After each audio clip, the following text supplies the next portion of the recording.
So welcome to Conversations with a Conversation with Care Partners. I'm Ashley from the Vasculitis Foundation, and in a moment I'm going to introduce our two guests here that we're grateful to have with us. I just want to give a little note before we get started. So when we say care partners, what we mean by that at the Vasculitis Foundation is it could be a spouse or a partner, an adult child, or a family member who's the primary caregiver for your loved one with vasculitis. And we say partner because you're essentially sharing in this journey. When your loved one is diagnosed with vasculitis, you're involved in it too. It's a partnership, whether you're the one with the diagnosis or not. Let's see, some housekeeping things. We have our chat open, so if you want to engage with the conversation or with the other care partners who are on the call, go ahead and talk in the chat. There's also at the bottom of your screen, you'll see this box that says Q&A. At the end of this hour, towards the end of the hour, John and Marie will take your questions. So if you have a question that comes up as they're talking, go ahead and put it in the Q&A instead of the chat, so the Q&A box at the bottom, and we'll try to get to as many questions as we can. With that, I'm gonna toss it off to John and Marie. That's who you're all here to see. So John and Marie are care partners to their spouses who both have vasculitis. And I guess Marie, we'll start with you. Why don't you take just a couple minutes and introduce yourself and your partner Mitch.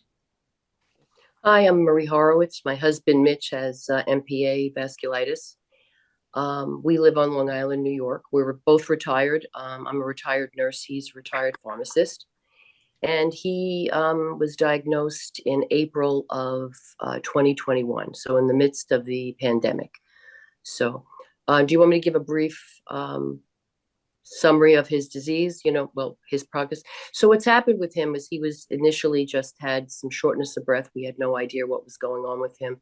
Through the emergency room here in New York, they noticed that his creatinine, his kidney function, was not doing very well. It was definitely damaged, and they admitted him. So basically what had happened was he's alone there, and I'm watching him on FaceTime deteriorate.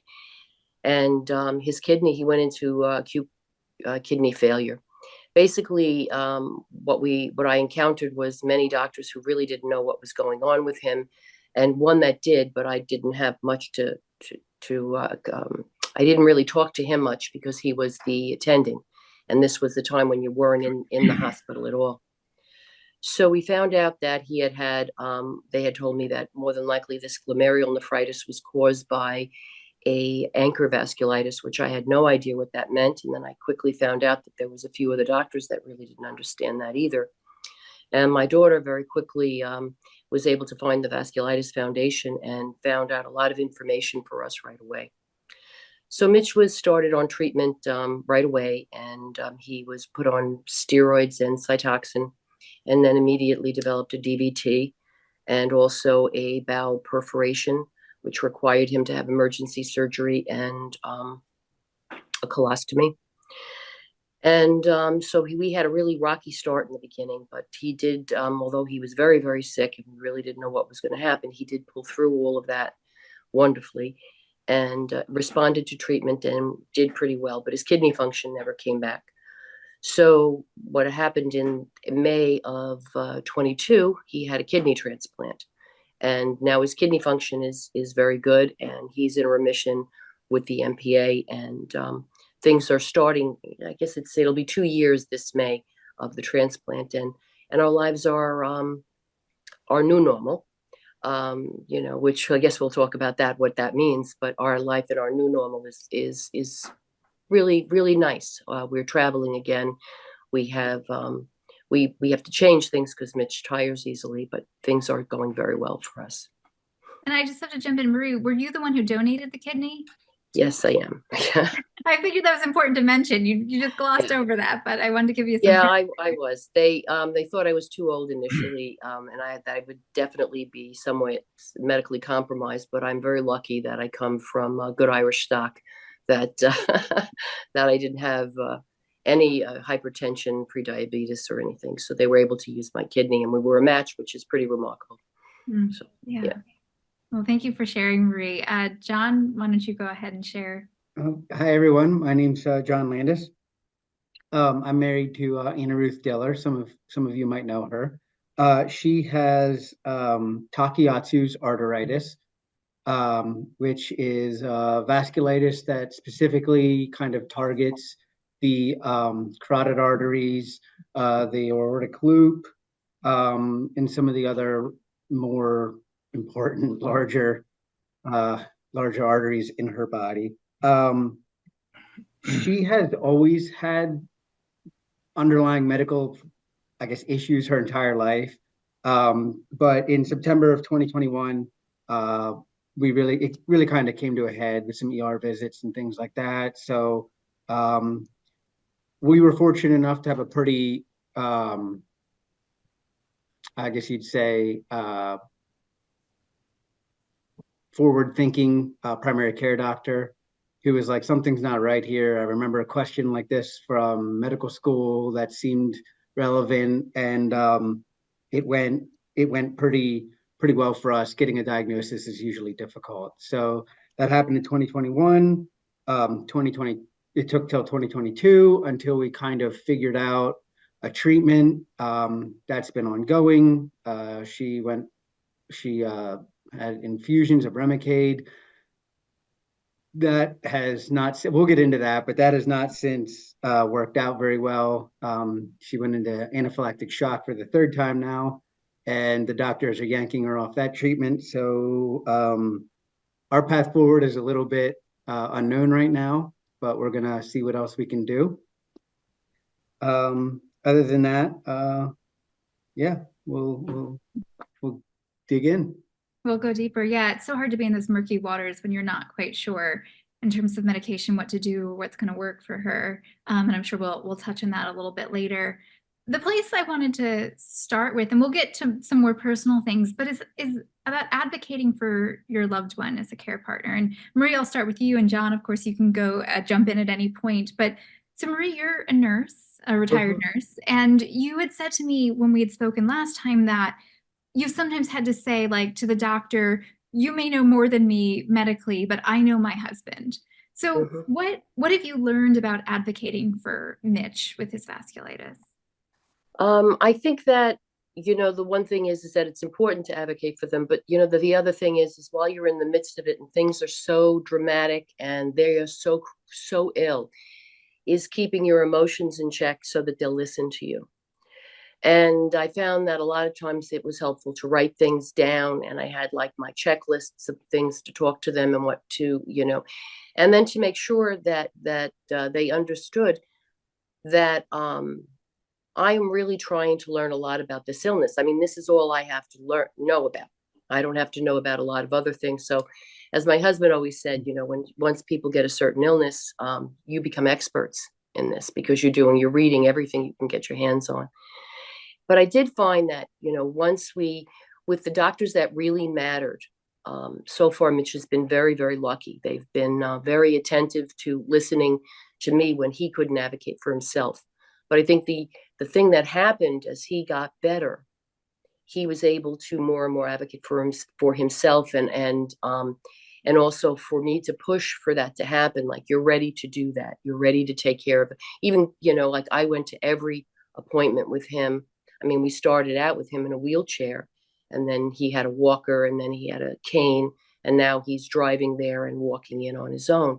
So, I mean, there was definitely that transition and helping him so that he could advocate for himself. But again, anytime I feel that he's not feeling well, or he loses his voice, I always try to supplement, but not overpower it. Yeah, I love that you advocate alongside him and still let him be the lead in his voice, and yet you're there almost as the note taker, this like I don't know the word is practical, but this like guiding voice to make sure that everything he gets what he needs. John, you had said something too about how you kind of always thought doctors were the experts, and then you started realizing, especially when it comes to a rare disease like vasculitis, that they don't always know, and sometimes they're not frank in admitting what they don't know. What's your experience been like advocating alongside Anna Ruth?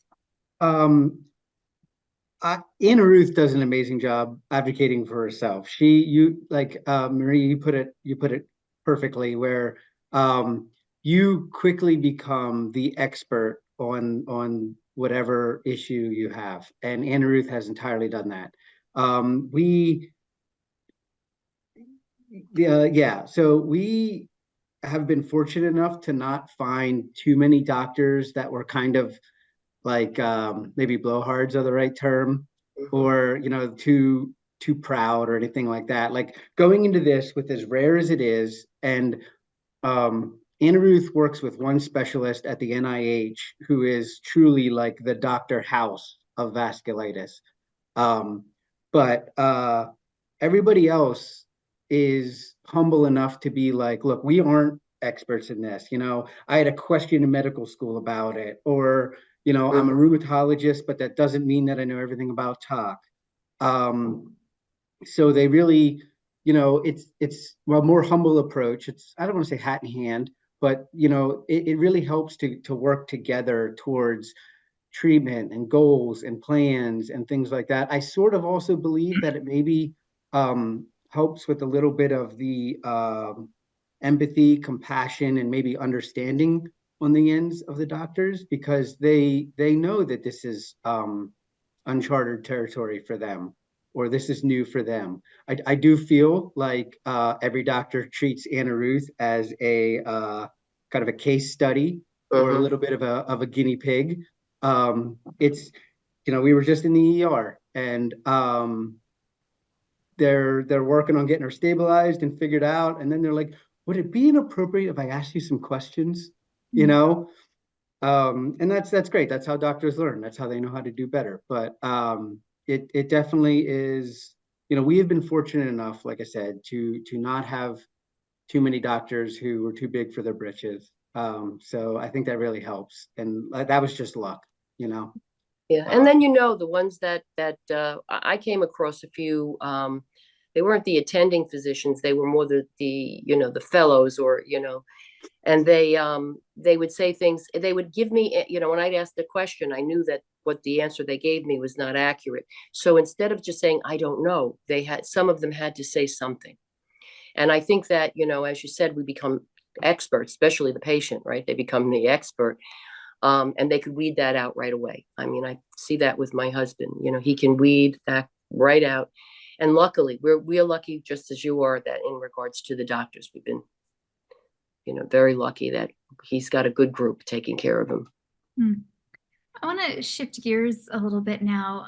Marie, I know you're a grandmother. You and Mitch are Yeah. grandparents, and John, you're raising three teenagers with Anna Ruth. So I'm going to start with you, John. What has it been like I should first say you have said that Anna Ruth has been very open with your kids and that she will share even the gritty details of vasculitis. So what has that experience been like, sort of welcoming kids into the vasculitis journey alongside you? Um, Boy, that's a difficult one, because everyone understands what it's like having teenagers, right? We were all teenagers, so we understand. I think it adds for sure a layer of complexity and difficulty. It is amazing how honest and just straightforward Anna Ruth is with the kids. She doesn't mince words. She doesn't sugarcoat. And I really think that that's a benefit to them, even though these things are maybe hard to deal with and hard to hear. I don't want to say like I came from a family where the parents lied to the kids, but there's things that like kids weren't meant to hear, or we're gonna, you know, the dog went to the happy farm in the sky type thing. Anna Ruth really has a better relationship than that, and much more mutual respect for her children than that. So I think that she um, just wants to be honest with them, because it's not, these prognoses aren't great, So I think being honest and forthright is definitely powerful. I'm sure we can get into more of the nitty gritty questions, but there's days when she's not feeling well, and kids have activities or want to go to friends' houses, or just want to be teenagers that don't have a sick mother, and it gets to be a lot. There's a lot of emotions that are involved with that. Unfair, just this sucks, like we have the trusted friends over, but when it comes to like a new friend, if they want to go to someone's house, it's like, well, is anybody coughing there? Is anybody sick? You have to wear a mask. They feel weird by that. Um, it adds, if there's specific questions, I can get into that, but it definitely adds another level of difficulty, and it just makes it harder. Yeah, and I'm going to jump to you in a second, Marie, but John gave a great point there. If you do have questions, again, we have that Q&A box at the bottom. Go ahead and put your question in there, and John and Marie can answer them later in our hour together. Marie, so you're a grandma, and you've said something like the grandkids are sort of like little petri dishes. How Yes. do you navigate that when Mitch is immunocompromised? Well, I mean, I have to say that, both my kids, going back to like, I'm the generation maybe minimizing and not wanting to tell your kids too much. But I think when my kids reached into their 30s, it was almost like a mutual thing where my kids said to me, you need to talk to us and tell us exactly what's going on. Don't sugarcoat things and minimize things because you're afraid you're upsetting us. They're adults. So I think that that's the other part of it, like you don't, even though, I mean, they're both in their 40s. I mean, they can handle this. But in regards to the kids, I mean, grandchildren, they, I think both my kids know, and my grandchildren know if they're sick, they're not near Papa. They understand they're old enough. They're 13 and 17, and then the baby is the baby is 6, and they're all three of them are old enough to know Papa might be wearing a mask, or we're going somewhere, or Papa's getting tired, he has to sit down. So it's just like, I think that I'm better with my grandchildren than I probably was with my own kids, with being honest with them. I just like answer their questions as they ask, and I tell them the truth. And I think I really admire what John and Ruth are doing. I mean, it's the best thing to do, is to just tell the kids the truth and not sugarcoat anything. And you'd be surprised how well they all handle it. Yeah, they can handle a lot. Well, and I wanted to ask you about Anna Ruth's experience, and I've spoken to her about motherhood and vasculitis, and she's talked about obviously the many blessings of it, but living with vasculitis, there's also grief over how she shows up for her kids, or how she wished she could, and then there are days where she's sick or can't go places. How does that factor into your relationship, John? Does that come up between you two? Across the board, I need to be better at being empathetic and understanding and supportive. Like, I think most husbands can probably say that. I know Anna Ruth has a fair amount of, no shame, I don't believe, but there's guilt, and there's definitely sadness about not being able to be the mother she'd like to be. We'd all like to be. We're not the type of family that like runs 5Ks on holiday mornings, but it limits a lot of our activities, a lot of things we'd like to do, a lot of things we thought we would do. And I think there's definitely feelings of, disappointment there. It's kind of hard, and even some embarrassment maybe at times too. Like we'll be out, and if it's not a good walking day, you can see that from a mile away. And I think everyone probably sees her and just assumes MS or something, because it's kind of similar. But yeah, I mean, and the kids say it, they're like, "Mom, you're embarrassing me," or and that has to weigh on a mother's heart, it has to. So it's tough. It's tough. I think Anna Ruth is an amazing mother, and I don't think, she's so selfless and self-sacrificing. It's even irritating to me at times how self-sacrificing she is. But it's who she is, and it it's definitely, I know it's there. I know it takes a toll. Yeah, jumping off that, John, with the kids, you've talked about how there's also, as you know, we all know, a significant financial burden to living with a disease like this. And that there are times where, you know, instead of going on the vacation with the kids, that you're, you know, having to pay a medical bill. Talk about, this is a very open question, but yeah, to talk a little bit about that and how How you expensive is it? navigate. Well, yeah, which is heartbreaking, but that's until we can fix that part. How do you two navigate that? I mean, it's tough, you know, like everyone wants to be able to do everything they Mhm. possibly could or want to, you know what I mean? We are fortunate to have better paying jobs and that kind of thing that we can both do mostly from home, which is fortunate. But, you know, yeah, like just, you know, maybe 2 weeks ago, you know, and we have good insurance. I would say that as well, but it's pretty expensive, you know, when your insurance costs more than your mortgage. And uh but that doesn't cover things like the ambulance rides and stuff like that, you know. And it, you know, it it's toll. I think everyone, you know, the kids are quite understanding with it, you know. And you just try to do the best you can in other ways. But, you know, it's not, there's stuff that needs paid and whatnot. And then, yeah, there's times, I mean, like we all know what teenagers are like, right? So there's times they want something and we have to say no, or, you know, and it's like, blah, blah, blah. It's a back and forth, but they don't really feel that way. It's just what's coming out at the time. Marie, Mhm. do you want to add anything about the financial burden of this disease? Yeah, and plus the transplant. I mean, that was one of the things they talked to us about. You know, when he was being evaluated for the transplant, we had to meet with a financial person who had to warn us about the financial burden that the medications. You know, we're on Medicare and we have a supplemental. And we're lucky enough that Mitch had he worked for the city of New York, and so far we have pretty good supplemental insurance.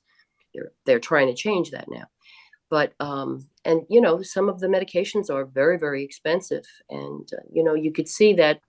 And the infusions, Mitch gets these infusions of Rituxan, and our insurance covers it, but many of the people in his support group talk about the fights they have with their insurance company, and that they have to think about maybe they're waiting for treatment, you know. Meanwhile, we know that, you know, when it gets near the time where he needs the Rituxan, we can see that he needs it. Can you imagine like waiting because you're fighting with an insurance company, because it's an expensive drug, and they, you know, they kind of like backpedal so that, you know, it's, they say, I guess they save money that way. Now it's, So yeah, if I could jump in quick, sure. we just had that in December. It's like ridiculous. I mean, I understand that it's a business for the insurance companies. I understand that cases like Mitch and Anna Ruth cost the insurance companies money. You know, Mm-hmm. her Remicade infusions were $15,000 a pop. That was just the procedure. That wasn't even the medication. And you know, Anna Ruth was able to reach out, and the people who manufacture Remicade, I don't know if it was Procter and Gamble or Pfizer, they actually gave the medication away to save a couple of $1,000s. You know, she needed that every 6 weeks, but that's still $15,000 every 6 weeks. And then, you know, the prior authorization only lasted a year, and it was to make this story kind of flow better. Let's say the 15th was her infusion. The prior authorization expired like 15 days before that. Nobody knew or Yeah. thought to renew it. So it came for her day to get an infusion. And Maria, as you said, you know, you Mm-hmm. definitely 2 weeks before things start going downhill. Mm-hmm. And, you know, boom, it was day of the night before it was canceled at like 8 p.m. And there's no way to get that back on the books. And they got the prior auth redone and that kind of stuff, but then it went 2 more weeks, and now there's, you know, she had reactions, and it's like I don't know. It's crazy. It's a little Yeah. crazy, It's you know. exhausting. It's like a whole other job on top of your lives, just dealing with insurance and the healthcare system. One of the things that we often hear a lot at the Vasculitis Foundation is from people living with vasculitis who, when they're at certain seasons in their disease, can't work and they feel guilt around that and feel like they're not contributing in the same way they were before, and that impacts their partnership. And so whether you want to talk about it that way or maybe just even household chores, like how do you find that balance with your partner? And whoever wants to take that, go for it. Yeah. Well, Mitch was retired before he got sick, but he worked as a volunteer in the Children's Hospital here in Long Island, and that he really loved. And he worked in oncology, and now with vasculitis, he can't be anywhere near the sick kids. But I think that one of the things he's really found now is he's enjoying his participation in the Vasculitis Foundation. That's been like what he could do in regards to that, just being involved in the support groups and things like that. He feels that's something he could do with his volunteer work. But even right now, I mean, we have days where he can participate more in the house, and then there's days he can't, depending on what we're doing or where we've been, or if we went out to a party with friends on Saturday, maybe Sunday he's a little bit more tired, that type of thing. So I mean, yeah, I agree. Anna Ruth currently still works full time. We both work for the same firm, and we are lucky enough to get to work from home most of the time. But it's tough. Like being a younger couple with a house and kids, I would love to be like, just stay home and I'll take care of everything. But the numbers don't jive that way. So we're not, I don't know, it's not looming, but it's definitely something that it's a fear, it's something you have to live with every day. Household chores, there's all the stuff that I do and all the stuff that she does, and I need to be able to do more of the stuff that she does, and be mindful of that and present with that. It's hard because it's like there's it's it's just hard because it's not, things need to get done, and there's things that, like, yes, it's like I wish I could put something off, but there's things that need to be done, and then there's things that Anna Ruth wants done, and she should have them that way, and I just need to step up and do more. I'm perfectly healthy. I have nothing wrong with me. What's another 10 minutes of doing something? So that's where it's kind of hard as being the spouse for me sometimes. And it's not like I never touch laundry or dishes or, that kind of stuff, but there's times, as Marie said, like on bad days, I need to just definitely step up with that and that kind of thing. And like I said, we have teenage kids. They're literally staying in front of an open fridge door and they can't find the ranch that's right there. It's that too. Well, that's what I was just going to add also, to give yourself grace, because I know you're saying, oh, it's just another 10 minutes, but it's a lot and it adds up and you're already carrying a lot. So just sort of honoring that too. We're going to sort of jump back and forth, but I want to just start answering some of the questions that have come in or pose them to you. So we have a question from Beth, and she said, my husband was diagnosed this past fall with vasculitis and is now in remission after a long hospital stay. But she finds herself anxious at the thought of a potential relapse. She wants to know, how do you deal with the uncertainty of these diseases? John, you mentioned fear before. Marie's nodding. Marie, do you want to take this first? Yeah, I think that's the biggest thing I struggle with is I say to people that I think that I experience a little PTSD, in regards to this. Sometimes once Mitch got better, I had to take a step back and not hover so much and give him space and enjoy his remission. But yeah, do I think about it and I'm scared to death? I mean, if we went back there again, I even think about, could this terrible disease attack his new kidney, and change everything.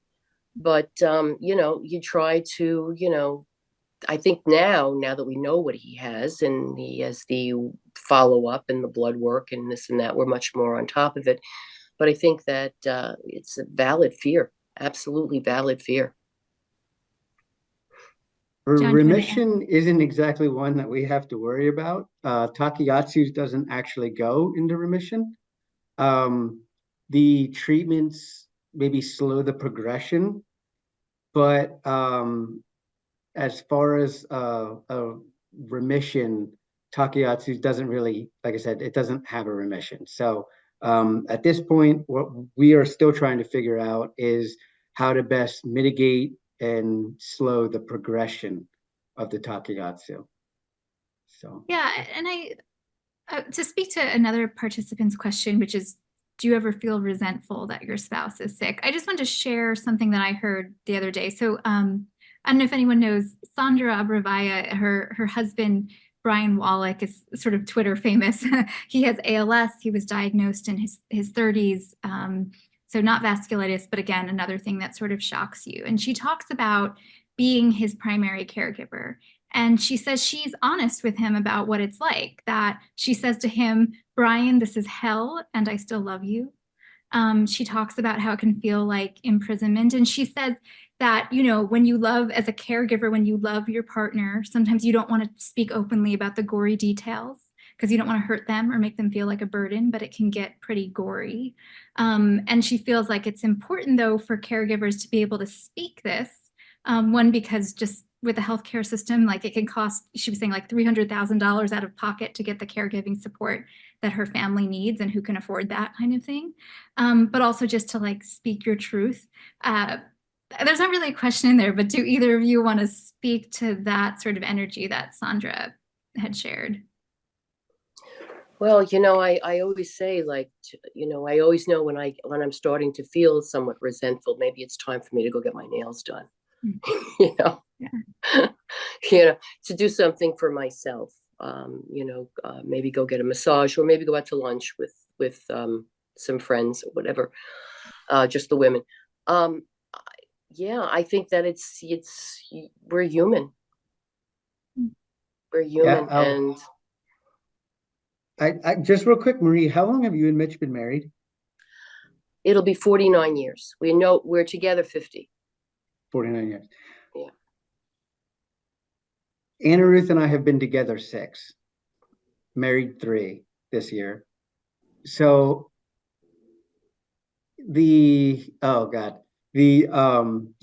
that statement about resentment, that is a tricky one.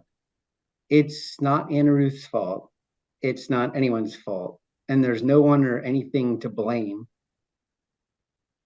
But it is something I have to be mindful of every minute of every day, that if Anna Ruth could change this in any way, shape, or form, she would. And I have agreed, and I want to be here through thick and thin, sickness and health, till death do us part. Won't be as long as most folks, but and I'm not here out of to honor my promise or anything like that. I love Anna Ruth. I like our life. I want to keep going.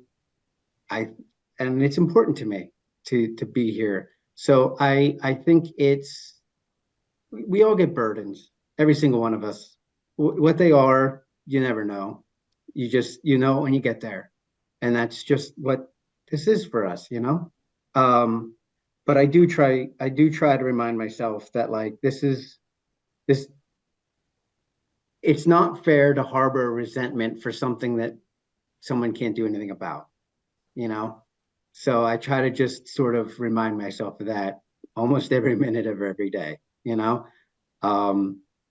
I'm really terrible at like leaving the toilet seat up and, closing doors behind me that are supposed to be left open and stuff. Those are things to get mad at me about, because I can do something about them, I don't think it's fair. So I try to remind myself of that all the time.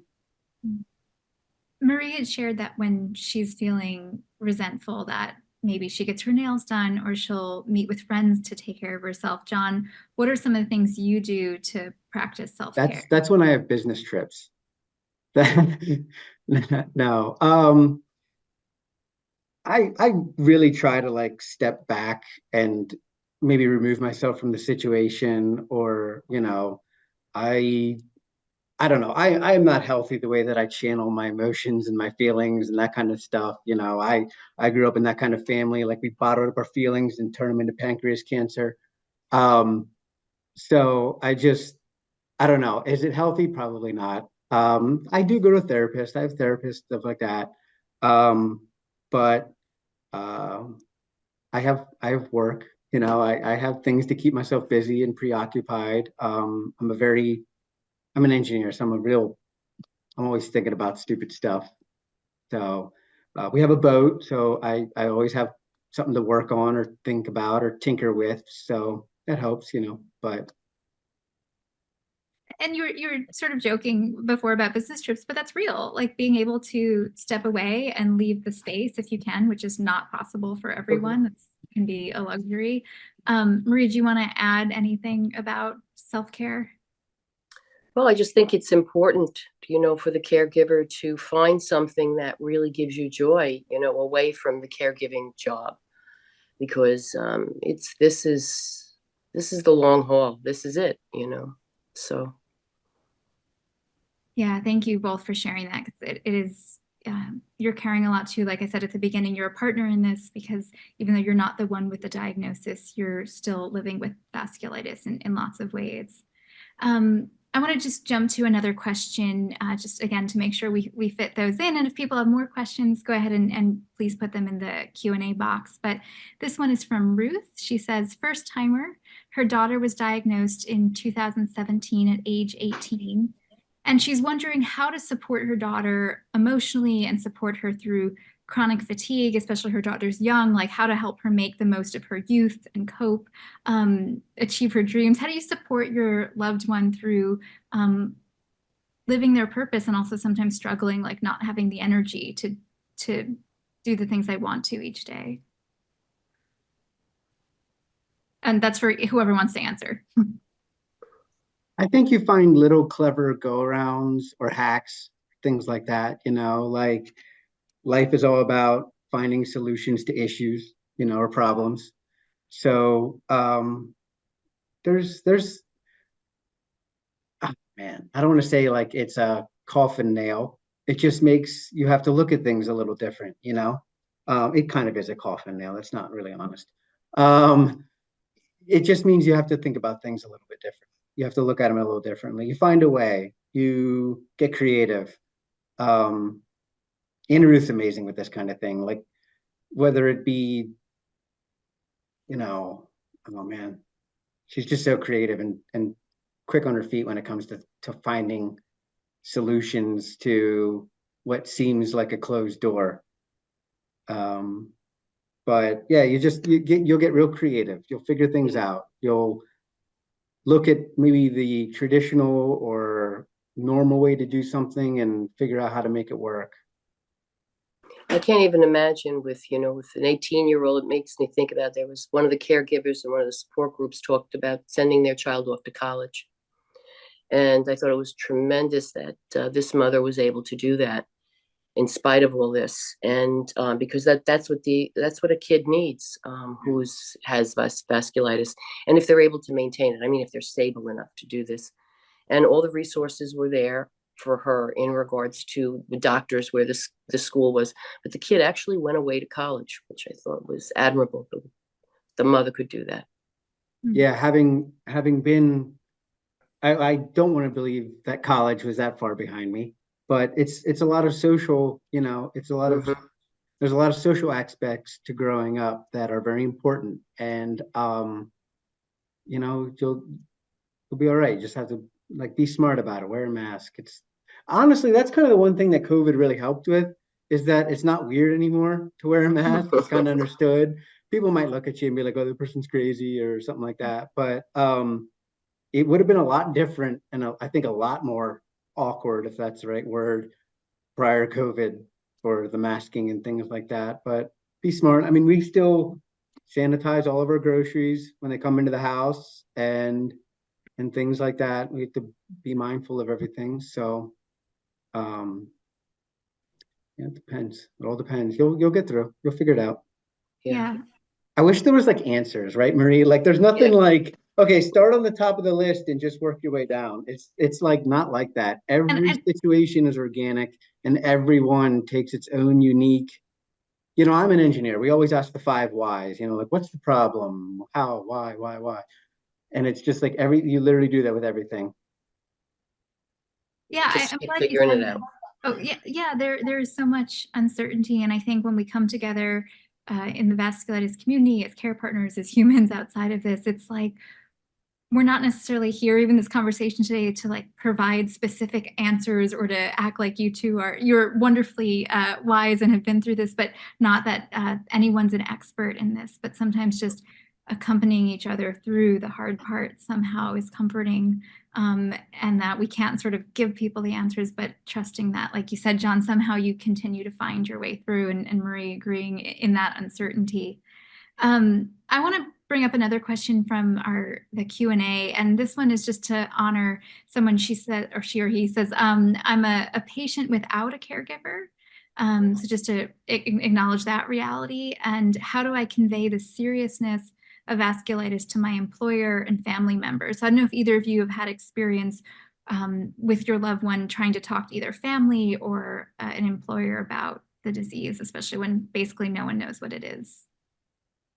That's a hard one. Go ahead, John. Like I said, Anna Ruth and I work for the same firm, and our boss, who owns the firm, actually has an autoimmune disease, and he's also had a kidney replacement. Kidney transplant, sorry. And he only has one kidney. So he has been incredibly understanding. Now, like I said, it does feel a little bit unfair because when we look at all of our situations, there are these weird, like, wow, we lucked out things. So, like our boss, Jeff, he definitely understands. And, Anna Ruth has even been like, please don't fire me. Like, don't, and he's like, oh, he's like, you'll be in the ground 3 days before I fire you. So that's huge. But Nana Ruth and I, we have a pretty dark sense of humor, but like, cancer and ALS and MS, these are things people know about and understand. And yeah, oh man, if I had a nickel for every time somebody said, oh, well, you look great. Yeah, that's the big You one. know what I mean? That's It's the big just one. like, man, it's tough, You don't look sick. So no, it's difficult. I think the VF, some of the resources the VF Foundation has for employers and friends would be good. But yeah, as far as I have become far more knowledgeable about autoimmune disorders, and they are just nasty buggers. Like I'm an engineer, and when stuff starts not working right, and then stuff starts attacking itself, you rip that thing out and you replace it right away. But that doesn't work here, and yeah, it's tough because it's like just a backwards, a complete 180 from how things are supposed to work. And Yep. it's hard to explain to everybody because it's like, oh, you get a cold, your body makes you better. I don't know, let alone just being like, I'm just trying to survive and live, and my body's making my life hell, Yeah. Yeah. It's I find that we've really explained to most of our family and friends, and we're very lucky. We have a nice group of friends that are very supportive. I mean, even when we travel, I can't even. Well, one of the things that annoys the heck out of Mitch, because all the women want to take care of him, so he just wants to be left alone. So when we go on a cruise or whatever, people are always conscious about where he is, what he's doing, whatever. But I think that people just want to, make sure he's okay. And I think that I can't even imagine how it would have been for Mitch to still work. I think that I wonder sometimes how the hospital would have handled that. I don't know if they would have been so supportive as your boss is. So I guess he was lucky it was at this point in his life. One of the things I'd wanted to ask you both is how we keep talking about this new normal and how you learn to embrace the new normal, and not perfectly, because we're not going to do it every time. I'm sure we're going to fight it or resist it sometimes. But speaking to that, we just got another question and this person said that they also have a newly diagnosed daughter who's in denial of her vasculitis. How can I help her accept her situation? Which it doesn't sound like either of you two have been through specifically, but again, maybe you can speak more broadly to the part of embracing even feels like a strong word sometimes, but acceptance. Yeah, as long as they're accepting treatment, I would think it would be catastrophic if the person was diagnosed. And because the biggest thing, the biggest problem with a lot of people with vasculitis and other autoimmune diseases is being diagnosed. But to be diagnosed and not accept treatment would be really awful. And I mean, the only thing you could do is support the person that we will do this together until there's acceptance. But everybody in their own time. I mean, some people it's just too awful to hear. I don't want to hear this now. And, there's the expression which my husband uses, you don't have cancer until somebody tells you you do, even though you have it, until somebody says it to you, that's it. So if maybe to some people, they just don't want to accept it, they're just not ready. Yeah, I think that's a bit of a tough one. Not accepting it and refusing treatment are kind of two different things. Two different things. If she's accepting the treatment, that's wonderful. The denial of the diagnosis, it will come in time, and the blindfold will be pulled away, hopefully slowly, not ripped away, but it might be. And your life's not over, it's just changed a lot. Mm-hmm. So, I don't know. That's tricky because I guess it all depends with type of vasculitis as well. I know Anna Ruth would be almost impossible to deny, right? Like you don't wake up one day and feel that way, or the pain she gets in her carotid when they're occluded. These things are undeniable. So that's a tough one. One of the things that we've talked about, the three of us, and I'm sure other care partners too, is that when sometimes you're trying to make plans, you're trying to plan adventure, a day trip, anything, it can be hard sometimes because your loved one can wake up and not feel up to it. And so one of the questions we got was, I think maybe Marie, you mentioned, I think that you and Mitch have been able to travel. So any travel tips, or more broadly, like tips for trying to prepare when you don't really know how your loved one is going to wake up and feel? Yeah, you always have to have a plan B. Yeah, plans are meant to be broken. Yeah, you always have to have a plan B. And I mean, now we're adventurous enough. Luckily, Mitch is he really wants to do other things, and he wants to get his normal back to as normal as we can. So he's fearless when it comes to that. But we go prepared. I mean, we have we always take the insurance. We always have a lot of medication with us. I always, before we go somewhere, I know where the nearest hospital is. I locate that, how far away it is. I Google it, and just be prepared. And then I keep my fingers crossed, and I try not to think too much about it. Yeah, I think, I mean, like I said, Anna Ruth is like, we have she has a little leaflet that she clips on her book bag purse thing that says, I'm immunocompromised, help keep me safe. She wears masks, there's medical bracelets, that kind of thing. Yeah, but it's definitely difficult because, like, there's times when we've planned things and bought tickets and didn't go, and definitely pay a little bit extra for refundable stuff, especially vacations and things like that. It's just, like I said, you play it day by day, maybe not minute by minute, but you play it day by day.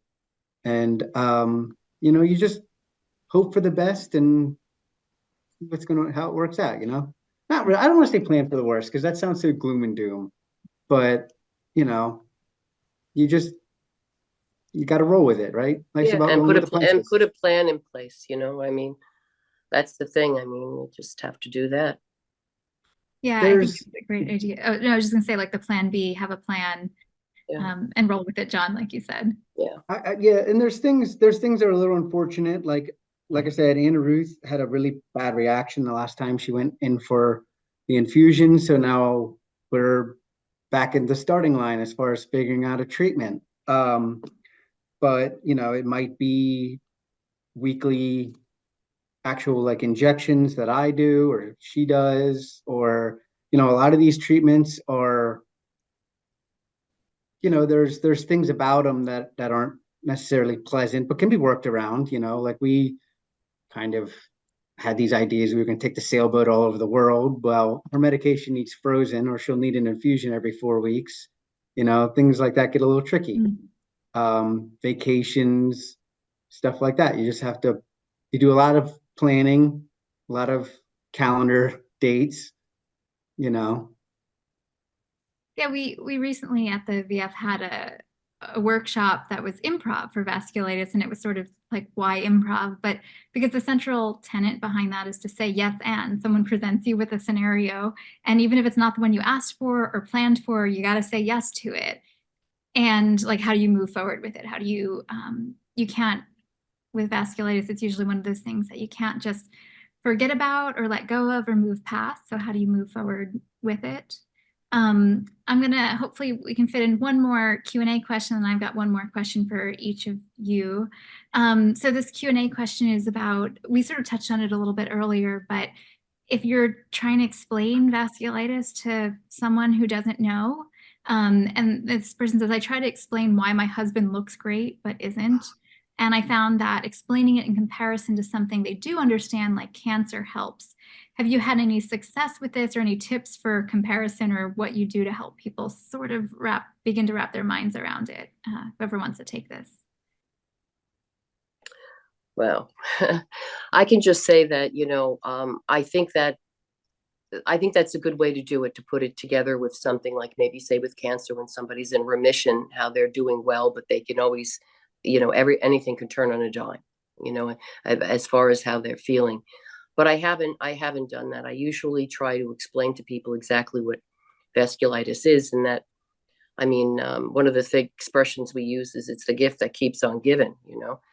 Everything seems to be fine, and then all of a sudden, my husband has all this, sinus stuff and throat stuff, and then you have to do something about that. And I just explained that it's vasculitis means the whole body's vessels, anything can be involved, and a lot of people have more than one diagnosis. They have a couple of things. So Thanks, Marie John. Do you want to add anything? Yeah, it's tough. I think, as Marie stated, we will try to start with like a quick explain what like vasculitis is, Takayatsu's is, as like an autoimmune, that it's not the same thing as cancer. Like, this isn't a bunch of cells that are doing their own thing. This is the body's immune system attacking itself, and where and how is just the details. And then, that, and the treat, and then, oh, well, what's the treatment? Well, you try to stop the immune system from doing its thing, but then, colds become deadly, the flu becomes, so we try not to compare it to something else, and try to just quick do a little educational bit about what it is specifically. As far as Anna Ruth, with the prednisone and the medications and stuff like that, it's really changed. I don't want to say this. It's changed how she views herself, right? Like, she's in her 30s. She to me, is still beautiful, which is tall, beautiful, slender, blonde, that kind of thing. And it's not that way anymore. And it's really hard for her. I can't speak to what she feels, because I'm not, I think it's very difficult, and it hurts a lot to see her, I don't want to say hate herself, but not be happy with where she is, and what it's become. And, it's really hard, and it's hard for her. And I don't have any idea what that's like, but, yeah, it's tough. And you're right, it is hard. And I feel like a lot of this hour we've spent sort of wading through heavy things as we should. We need to be able to talk about them. We need space for it. So thank you both for going there and everyone who joined us with that. But I wanted to end on a slightly lighter note. I'm hoping that each of you can tell me one of the things you love most about your partner. So Marie, I'm going to start with you. What do you love most about Mitch? Well, of course, his quirky sense of humor. I mean, I have to say that is probably one of the thing that attracted me to him from the beginning. But he's also tremendously kind and generous to everyone. I love that. John, what do you love most about Anna Ruth? Oh boy. It doesn't happen as often as I would like, but when Anna Ruth is happy and truly happy, because when you're married to somebody, when they fake smile or when they fake laugh or that like professional business, we work together. So I know what she's like in meetings and things like that. But when she's truly happy, she has this smile and this like glow, right? And it reminds, and Anna Ruth has been through a lot of trauma in her life. Like she has not had an easy life by any stretch of the imagination. And there's a picture of her with her mom and dad when she was probably like 3 or 4. And it's just this like, classic 90s bangs, that kind of thing. But she's just like the smile and the joy on her face is like, you can feel it. And occasionally that comes out and it like I get all warm and inside and it's like that's what I kind of live for. It doesn't happen often anymore, but it's still there. Just have to work harder at it. Yeah, and I think we can feel that through your face as you were describing that. So you gave us a little bit of that warm glow too. I just want to again, John and Marie, thank you for being honest, raw. It takes courage for even being funny amidst all of this. A dark sense of humor helps. It really does. Whatever gets you through, laughter is good medicine. Thank you to everyone who joined us today. I do want to just mention that if you go to our YouTube library, which you can find by just searching for Vasculitis Foundation on YouTube or through our website, there'll be links. There's a ton of resources and videos. One of them in particular, we had done a workshop like this on radical acceptance of not always accepting it fully or embracing it fully, but how you can move into that space. And also, I think in April, hopefully I have the month right, we'll be doing a workshop on how to tell your story, whether you're living or loving someone with vasculitis, in a way to spread awareness. So we talked a little bit today about how do you explain it to others. And it's so rare that when you do, people don't know. So that will be one way to raise awareness. So again, these events are all free. You're welcome to sign up for those and stay tuned to this space. Oh, great. Jennifer Wages, my colleague, put the YouTube link in the chat there so you can find lots of resources. But thank you again. And I hope you all have a good rest of your Monday. Thank you, John and Marie. We appreciate you. Oh, you're welcome. Most welcome. Thank you. Bye, everyone. Bye-bye.